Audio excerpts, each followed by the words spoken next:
নমস্কাৰ, মোৰ নাম সংগীতা আছিল আৰু মই খৈৰাবাৰী টাইকোৱাণ্ডো একাডেমীত টাইকোৱাণ্ডোৰ প্ৰশিক্ষণ লৈছো। আমাৰ টাইকোৱাণ্ডো একাডেমীৰ ময়ূখ বৰকাকতীয়ে মানে ময়ূখ দাদাই আন্তঃৰাষ্ট্ৰীয় খেললৈ সিলেকশ্যন হৈছে। ময়ূখ দাদালৈ বহুত বহুত অভিনন্দন জনালো আৰু ভগৱানৰ ওচৰত প্ৰাৰ্থনা কৰিলো যে আমাৰ অসম আৰু ভাৰতলৈ সুনাম কঢ়িয়াই আনে। ধন্যবাদ। নমস্কাৰ, মোৰ নাম দেৱলীনা ডেকা। ময়ূখ দাদাই যাতে সোণৰ মেডেল কঢ়িয়াই আনে তাকে ধন্যবাদ জনালো।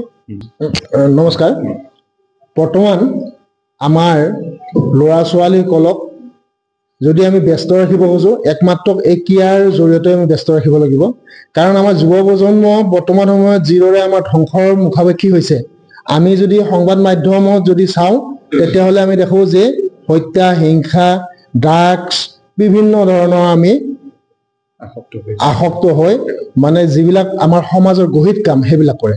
গতিকে ল'ৰা ছোৱালীখিনিক যদি আমি ক্ৰীড়া জগতৰ লগত জড়িত কৰি লওঁ তেতিয়াহ'লে তেওঁলোকে সেই বেয়া কামৰ পৰা তেওঁলোক আঁতৰি থাকি এটা সুস্থ জীৱন যাপন কৰিবলৈ তেওঁলোক নিশ্চয় আগবাঢ়িব। আৰু ময়ূখৰ সম্পৰ্কত মই কওঁ, ময়ূখে ইতিমধ্যে আমাৰ ৰাষ্ট্ৰীয় পৰ্যায়ত সুনাম কঢ়িয়াই আনিছে আৰু তেওঁ যি আন্তঃৰাষ্ট্ৰীয় খেলাত অংশগ্ৰহণ কৰাৰ সুবিধা পাইছে, মালয়েছিয়াত অহা 25 তাৰিখৰ পৰা 30 জুলাইলৈকে যি খেল হ'ব তাত নিশ্চয় তেওঁ আমাৰ সমগ্ৰ ভাৰতবৰ্ষৰ লগতে এই ওদালগুৰি জিলা খৈৰাবাৰীলৈ সুনাম কঢ়িয়াই আনিব, এই মোৰ ভগৱানৰ ওচৰত আশীৰ্বাদ থাকিল। আৰু সমূহ অসমবাসী ৰাইজৰ মই আশীৰ্বাদ বিচাৰিছো যেন ময়ূখে সুনাম অৰ্জন কঢ়িয়াই আনিব পাৰে। ধন্যবাদ। মোৰ নাম তনুৰাম ৰাভা। মই এতিয়া খৈৰাবাৰী টাইকোৱাণ্ডোত নতুনকৈ জইন কৰিছোঁ। মোৰ ছোৱালী অমপ্ৰিয়া ৰাভা। আৰু মই ইয়াত আহি খুব ভালেই লাগিছে আৰু আহি কি মই ভাল সুনাম এটা ভাইটিক দেখা পাই আজি খুব ভাল লাগিছে।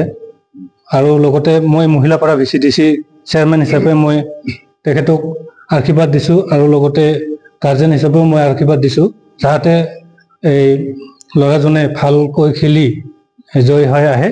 সেইকাৰণে মই তেওঁৰ ওচৰত মই আশীৰ্বাদ জনাইছোঁ আৰু ঈশ্বৰে জানো তেখেতক ভাল চকুৰে চাই আগবাঢ়ি আহে।